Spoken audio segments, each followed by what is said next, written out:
Hey guys, we're the Texas Real Estate Sisters. I'm Magali. And I'm Natalie, and this week we're going to be talking to you guys and giving you guys a few tips on how you could get your home show ready. Stay tuned.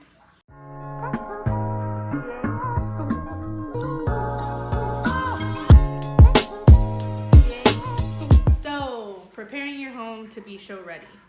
The very first thing you need to do is declutter. Yes. Everything, every inch of your house, declutter it. And it makes it so much easier because, so the way that we want to kind of go about this video is just making it the easiest possible for you guys to get your house ready. And we're going in an order that we think makes the most sense as far as like doing everything, and you don't have to go back and redo things. Yeah.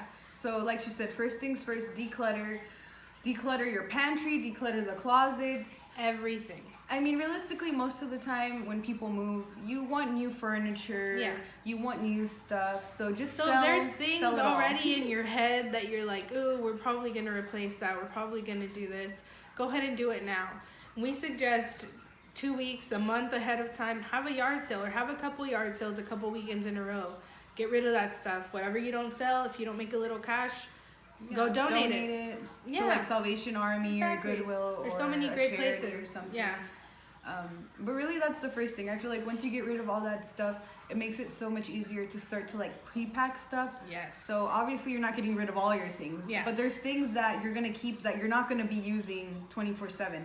All the Christmas stuff, all of those decorations, all of those. I'm like trying to think of other stuff. Certain pot, like, you know, if it's not the holidays and you have a bunch of cupcake trays and a bunch of stuff all in your you're probably not going to be kitchen. baking during this time. You're probably Just not put going to it, be you know. making intricate meals. So get rid of those pots and pans. Get rid of all those things that you don't normally use. And we suggest using your garage, your attic, and basement if you have one. Anywhere to that's not going to be photographed. Exactly, to store all of that stuff. And we really suggest like getting, people are like, oh, I cleaned my pantry. Take everything out. Take it all out. Put it in an open box where you can have access to it, but it's away in the garage. Everything in your closets, clean them out. There shouldn't be anything in your closets. And I know, like... Well, not anything in your closets, Yeah. but obviously if you could get rid of some stuff or purge stuff out, yeah, we can. We can. No, and I mean, she says that, but if it were me, I'm taking everything out and I'm living out of a suitcase and throwing it under the bed when people want to come look at the house. That's just me. And personally, I think that would be the best way to go, but everyone's different. So after you've gotten rid of a bunch of stuff, it's really important to also go ahead and depersonalize. So if you have a picture, you know, it's really common, especially if you have your quinceañera picture that's like this freaking big, like your mom has it on top of the mantle, or you have like a picture like this big of like... They don't even have to be big pictures. But no, but you know what I mean? Like the ones that like are really obvious. Yes. If you're, you know, you have a picture of your grandparents when they were getting married and it's like this big. Yeah. That's something that's like a no-brainer. Get rid of it. Down. Any pictures of your kids, any, like my mom really likes to put our certificates up all over, like anything that we want, like things like that, they have to go. So once you get rid of stuff like that, then it's really easy to go back into your house and start with the small stuff. So one thing that I feel like is a huge pet peeve for a lot of agents is light bulbs. Yeah. So, you know, everybody has that one light bulb that goes out in your restroom that you ignore. Or the one light bulb on your chandelier that goes out. But you're like some, especially in the restrooms, there's like the multiple, like it has like 5. One goes out and you're like, I still have 4. Yeah. You know? Like just replace it. Yeah. Replace it and it's an easy. Plus it makes it look so much brighter, especially if you have the older light bulbs. So just go through, do that. It's super. And now you have lights. And now you can see that your wall is yellow. That your house is dusty as hell. No. Yeah, so this is a time where you can check to see, like, if you let your kids, which is great, let your kids paint their room pink or blue or stripes or something kind of like that. Or it's something simple as maybe you don't have to paint it, but there's like a scuff of something you could touch up. Or there's a wall plug or a light switch cover Or when missing. you took that quinceañera picture down, there's holes all over the wall. Like, getting that stuff patched up, getting it covered up. That way as soon as someone walks in, the first thing they see on the wall is a hole. Yeah. Or like you had mentioned that light cover, like little things like that. Just small things that over time that break that you don't really think about, but when somebody comes and looks, they're going to notice, oh, why is that light switch cover missing? You have to put yourself in buyer mode. if I was buying this home, what would be the things that I would notice that would turn me off, essentially. Yeah. But I feel like once you go through and do that, it's easy, like she said, to like catch those things. So go through, paint, touch up, fix, cover, whatever it is you need to do. That way you could really go in and deep clean. And do it, I'm gonna interrupt. Do it properly. If there's something you can't do yourself, hire someone to do it. Because even worse than just letting the paint stay yellow is the hole in the wall. Or the hole in the wall be patched up is that you do it yourself and you do a terrible job. Just be honest with yourself, and if you can't do it, hire someone to do it. And I'm probably the person, like, I'll be honest, like, if there's something I can't do, I'm not gonna try because it's just gonna go really bad. So sometimes when I do, like, guys, you could tell, I've gone into homes and I'm like, oh, they definitely did this backsplash, like, by themselves. And if they paid somebody, like, they should have. And there's some options. This is a good conversation to have with your agent. Like, hey, I don't have the cash right now to replace the backsplash. There's some really, really great inexpensive options for like removable wallpaper that we could give you those suggestions on. But if you don't talk to us about it and then we come back and you completely ruin something, we're gonna have to be honest with you, because we know that the first thing that people are gonna come and tell you is, oh man, I love the house, but that backsplash is really bad. Looks like it was done by a 4-year-old. If I did it, that's how it would look. So so going in and doing all those things makes it easy. That way you could really deep clean your house. And when we're saying deep clean, like, we're not saying, like, there's normal cleaning, then there's like cleaning the dust off your ceiling fans, like all those air vents. If your air vents look a little dusty, clean them. And this is where we really, again, we suggest hiring a professional, because you don't normally clean your blinds and clean your baseboards and clean every inch of your home, unless you happen to be like that OCD. Props to you, because I wish I wish I could like deep clean like that, but obviously that's not realistic for everybody, or even have the time to do that's that. what I was gonna say. Because so many people are like, you know, work a 9 to 5. Oh, we'll do it on the weekend, guys. It's Saturday and Sunday. Most people aren't gonna spend like and then all day when people come do a professional deep clean, it's at least 3 or 4 hours that they come and that's spend. Depending on like the size of your home and like how in depth. That's like an average home size is what they're spending time. That's how much time they're spending. So the top 3 smells that are problematic are food smells, pet smells, and what was the third one? Dogs, smoke. Oh, smoke. That was the third one. Indoor so food smells, dog smells, and smoke smells. And those are the 3 smells that have to be eliminated when people come to your home. And I feel like I think we could all agree that that's like one of our senses that, like, if it's bad, you can't get over it. Obviously, if something looks horrible, you're not like, oh, my eyes are burning, I can't see, you know? But like, if you can't breathe, like if you're not okay, if it smells like poop, like, who could comfortably, like, would you be able to tour a restroom that smells like somebody just blew it up? No, right? Oh my like God. That sounds horrible, right? Like, that sounds like that's an extreme, but it's kind of the same thing, because I was telling her earlier, I remember one time I had some clients and my client was a few weeks pregnant, and we went to go see a house, and we literally walked in and she was like she looked at me like, oh my God, like, because the smell, it wasn't horrible, it was a little bit unpleasant, it was just strong, but it was, it was not bearable. If you've ever been pregnant, that first trimester, your smells you're so sensitive to smell. Even good smells, sometimes smells that you've never had a problem with in your life bother you to an extent that I can't even tell you. So that's why it's important to make sure you get rid of those. And a really good way to get rid of smoke is painting your entire house. And just taking that time, especially if you're a heavy smoker, again, there's no like judgment here. We're just telling you. I mean, it's your house. You can do whatever you want. But when it comes to selling your house, we're telling you the best thing that we think that you should do so that your house sells at the price that you want it and as quickly as you want it to sell. During that time, if you're a smoker, take your smoking outside, refrain from smoking indoors, and paint your whole house. And another easy thing, I know we kind of said sometimes it's not in your budget to get your house cleaned.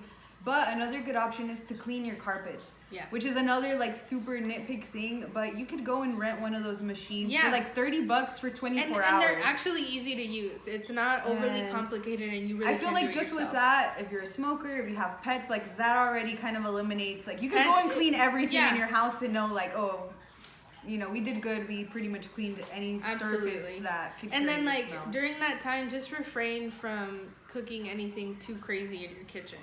Like, you know, if you're gonna come in and fry something up, like it's gonna smell like that. So if you are gonna do that, or you have to do that for any reason, open up your windows, let all of that air out, walk outside and walk back in to see if that smell is still there, and do your best to get rid of it. Yeah. So I mean that's pretty much like, if you're considering moving, those are all very easy things you could do even before you talk to an agent, because it's just stuff that has to be done, and it just makes your move a little bit easier. And it makes it easier for them to come in and give you those tips of, hey, we could, you know, the homes in your price range, everybody else is painted and yours is still yellow, or yours is still outdated. Let's do this, let's do that. Yeah. And it's easy for you to go in and do all those things without being like, oh, well, first I need to do all this before I can even do that. You know, how long ago you made repairs or how long ago you made updates. It can be anything from as small as painting, or fix this little paint chip here, the corner of the baseboard or here, a new light fixture, to like a light fixture, or sometimes even painting your home from the outside. Yeah, sometimes even appliances, guys. Like if you come in and the appliance only half of the oven works, like that's gonna be an issue. You know, if it's from 1968, like you're gonna have to replace it. And thinking of those things ahead of time, if you talk to an agent 6 months before you're ready, those are things that you can slowly take care of, and it doesn't feel like you're spending $10,000 to get your home ready to sell. So if you do that with enough time, it won't feel like a massive burden. And it'll honestly be worth it, because when your house is really like actually ready, like that really does, like if there's 10 homes at that same price range, it really does put your home up there as far as people even being wowed about it online and then wanting to go see it. And then when they come in person, if it's the same, like if it meets their standard, oh wow, it looks just like it did online, it looks great. Yeah. It's just an easy yes for them. It's an easy, let's put a contract on it. Exactly. So. And remember, the first place, like Nathaly said, the first place they're seeing your home is online. So if you're like, I'm ready to sell, and you haven't done any of these things, when we come in to take our professional pictures to post for people, and they're seeing a pantry that's to the brim with snacks and all the things that you put in there, and then they open a gorgeous walk-in closet that's filled with shoes and all your things. Like, people can't see themselves in those homes. They see you. They see your things. They see your stuff, and they can't picture themselves in your home. Yeah, so it's important to get all that done. That way the agent can come in, give you some tips, and also let you know if it's worth staging. Yeah. Because if you're lucky and if you hire us, the Texas Real Estate Sisters, and you have an awesome agent like Mag, she's just has a really good eye for just home decor and pretty much just staging and figuring out with your own stuff, not having to spend any extra money. How could we manipulate everything in here to make it look good? Yeah, and during this time, less is always more. As a matter of fact, I helped one of Nathaly's clients last year, and it was something so minimal. I came in, we removed a rug. Yeah. Like the rug, because what happened with that, there was nothing wrong with the rug. It was a great rug, but when you walked in, the first thing you looked at was the rug.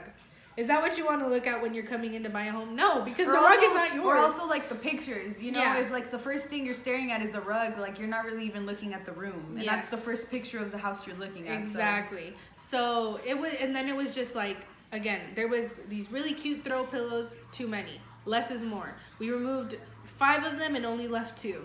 Like, just things so that, again, people can come in and say, oh, my things can go there. Or, oh, I have something that would go great in this space. But if you don't let people, if you have too many things, you're not allowing people to do that. And it kind of goes like, I'm like, we'll have to find a meme, like those real estate extremes when you like walk in and it's like a Hello Kitty room. Or like a Hello Kitty house and everything in the whole house is like pink and white. Like, think about how difficult, or like an Elvis Presley themed room. Like you'd be like, what the hell? Like, I don't know. First of all, you'd probably spend more time looking at that stuff. Things. Yeah, and that's happened. Like sometimes when there's certain things in houses, like literally my clients will get like sidetracked and they're like, oh, look at this. Look at this. Look at that. Yeah, because it's so like random. So really, during this time, what we're doing is bringing the attention to the house itself. We're highlighting, like, if you have a really great open living space, that's what we're gonna do. We're gonna highlight your living space. We're gonna remove a lot of those bulky items. Actually, this reminds me of that story that you told me about the luxury home with all the leather couches. Oh my gosh. It was like a really super open concept. It almost had like a warehouse industrial feel to it. But there was like 9 leather couches in one room. And it's a luxury home. And this is where an agent who is smart, that has a good eye, even if it's them not doing it themselves, but being able to be honest with their client and saying, hey man, these couches are great and wonderful, but it really makes your space look heavy, and all that people look at when they come in here are the couches. That's if they even come on here, because if they didn't like it online, on the picture, what are the chances that they're gonna be like, oh, let's go make some time to see it? Exactly. When you're selling a luxury home, there's no reason that something like that can't be taken care of, and you can't be honest with your client. So all those things, that's what we're coming in to do. We're coming in to assess. I'm coming in to tell you, like, you know what, this is really great and it's really cute for your home, but I think it's gonna distract people from looking at what a great room this is. And that's what I'm coming in to do. And you could work it both ways. You could work your own stuff, like we gave the example of, or some agents may cover staging as part of their part of what they offer. Or that might be an investment that you make into your house. If maybe you don't have a lot of furniture, maybe it really does need that staging to make a difference. So that's kind of something to think about. And I know you're probably thinking like, oh, what the hell do I need to do that for?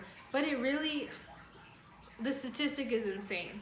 Homes that are staged, it's like 5 to 6% higher. Yeah, they sell at a better price. They sell at a faster rate. Like, it really does make a difference, because essentially what you're doing is you're setting up the scene for people to say like, wow, this can be my home. So just as important as it is to clean the inside, it's really important to take care of the outside, because most of the time the first picture online and the first thing they see when they drive up to your house is the front. Yeah. So you want to have some curb. Oh, she used the HGTV term, curb appeal. Curb appeal. Yeah. So if you could go buy some mulch and put out fresh mulch in the front, even if you don't have like a beautiful garden, it just makes it look better in pictures. It just cleans it up without you having to do too much. You don't have to plant new flowers. You don't have to plant a rose bush. But if it's something simple to do, because sometimes it's really not as expensive as people think. Like, oh, well, I can't hire a landscaper. You don't have to hire a landscaper. Just mow your lawn. Make sure the weeds aren't everywhere. Yeah. Depending, that's us thinking spring and summertime. If you're in Texas and it's the winter, everything is dead. Yeah. So if that's the case, just make sure everything is cleaned up. There's not leaves everywhere, or that the dead branches that fell out during that time are cleaned up, or that if you need to trim your tree, that you do that. And one thing that I thought about right now, if you have a dog, there's dog everywhere in your yard. Like, that's very common, but just think about it. When you go and look at a home, a good agent, and I mean, I think you're going to look everywhere. You're going to walk around the house. You're going to check out the yard. Not to say your dog can't anywhere. Yes. But if they can't even comfortably walk outside. Or if the first thing you smell when you walk outside is dog yeah, so those are like those little things that it's so easy to like not think about or to just kind of forget.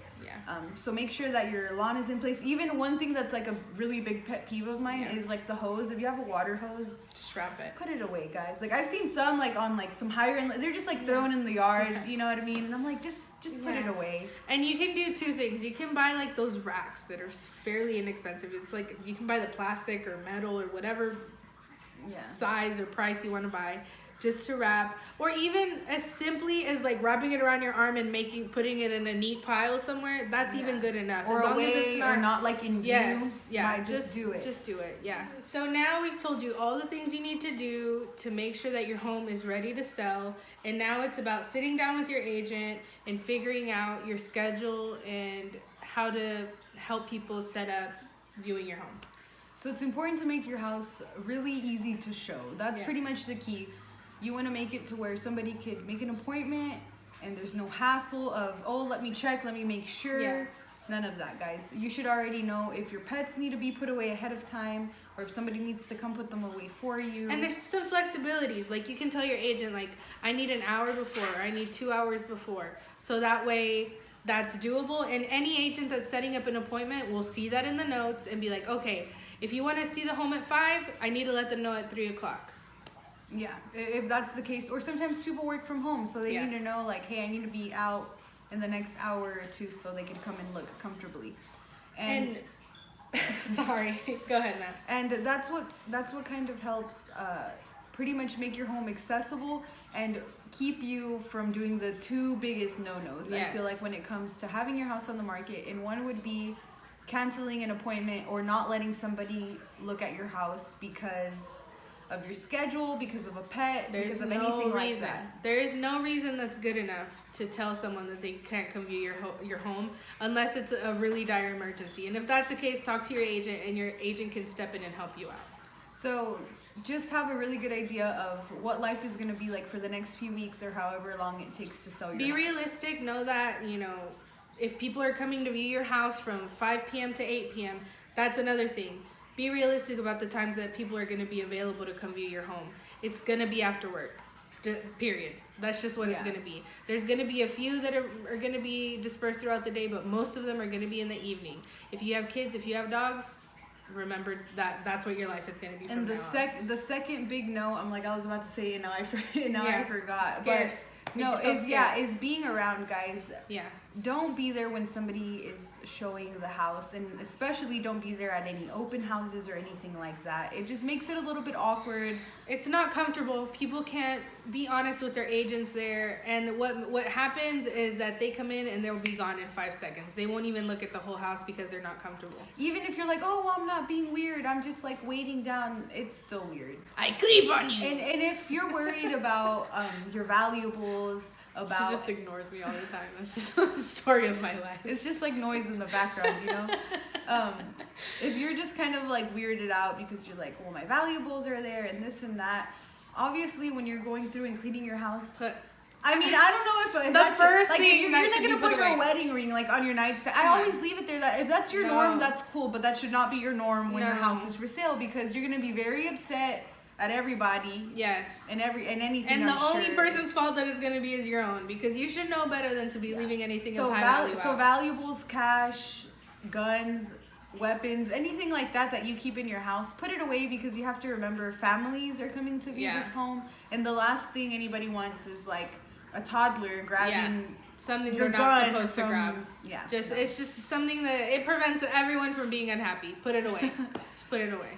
Yes. So aside from that, once you have a good idea of what that schedule is going to look like, it's important to keep your house show ready every day. And that's hitting all the senses. So the first thing you're going to do is all your lights need to be on. All of them. Especially if you have like cute accent lights that you probably don't turn on yourself. Yeah. Turn those on. That way when they come in, they don't have to do it. Yes. Everything is on and ready for them to start looking at. The next thing is going to be smell. So if you have wax melts, if you have like a diffuser, something that's light but still gives a smell to the home, put it somewhere in a central location so that it kind of disperses. And that way, if for any reason there's a little lingering smell, I don't know, from the meal before or something, that's taken care of with that. And it really does make a huge difference doing all of that, because like you said, it does really hit all the senses. And if you want to be extra, I would say extra. If you're going to be super extra, I would say play some music. If you have like a radio or something. Like, don't play any like club music, you know? Yeah, but play some music in the background. Just make it like a whole like environment type of feel. That way when they come in, you like what you see. It smells good. It sounds good too. Yeah, and it helps you focus on the home and like really viewing it and just enjoying your experience while you're there. Okay, and now we're in Texas, so this Texas heat is on another level. So if it's winter or really any season, make sure when you walk in that your AC or heater is adjusted to be comfortable. if you're in this damn Texas heat, you want to walk in and feel relief when you walk in from outside. And if it's really cold out, walk in and make sure it's nice and warm. Yeah, because that really does make a huge difference when you're looking at homes, especially in the summer. Most of the time you're looking at more than one. So think about how like hot and overwhelming it gets after you've looked at 2 or 3. Yeah. Your house is the last one and the AC is off. And literally, if the AC is off, if the AC is off in Texas in the summer, what they're gonna do is they're gonna open the door and not even walk in. Yeah. Especially if it's the last one on their tour, they're gonna be like, which not that your AC would like be off, obviously, if you're living there, but keep it calm. Obviously, some people like to save money. Everybody has that. Their dad or mom. Everyone has their thing. Turn it down, turn it to this. Don't some keep people it higher. And some people turn it off when they go to work or something of that case. If that's your norm, remember that people are coming to look at your house and make sure you make those adjustments. So we would say that those are pretty much the most important things. Yeah. Once your house is ready and you can top it off with those few things, it's really going to make your house, it's really going to make your house shine. And if there's 10 homes you're competing with, and you hit all of those, it's really hard for somebody not to like your house, even if it isn't the best one. First impressions are everything, guys. Plan. Like, in real estate, it's not just who you meet, what you know. It's coming in and making that big first impression, and people being wowed when they walk into your home. So if you want that, we suggest that you follow these steps. As a matter of fact, if you're even thinking like, oh, I want to sell my house in May, talk to an agent now, and they can come in and give you tips and things that they think that you should change so you can get ahead of the game, so that if you do have to change those things, it doesn't feel overwhelmingly pricey. Yeah, and it's less stressful because you have time to plan it out. Or if you need help, sometimes you have more than enough time to do that. Yeah. But I mean, I hope that the tips were helpful, and I hope it helps you guys, start off on the right foot. And get prepared, especially in 2020, if you're looking to do that. This is the perfect list of things that you can be doing so that you're ready to sell. But let us know if you guys have any questions or any tips or comments for future videos. We'd love to hear them or know what you guys want to learn about. And don't forget to subscribe, like, and share our video with everyone that you know. Thank you guys for watching and coming every Thursday to see us. And we'll see you next week. See you next week. Bye.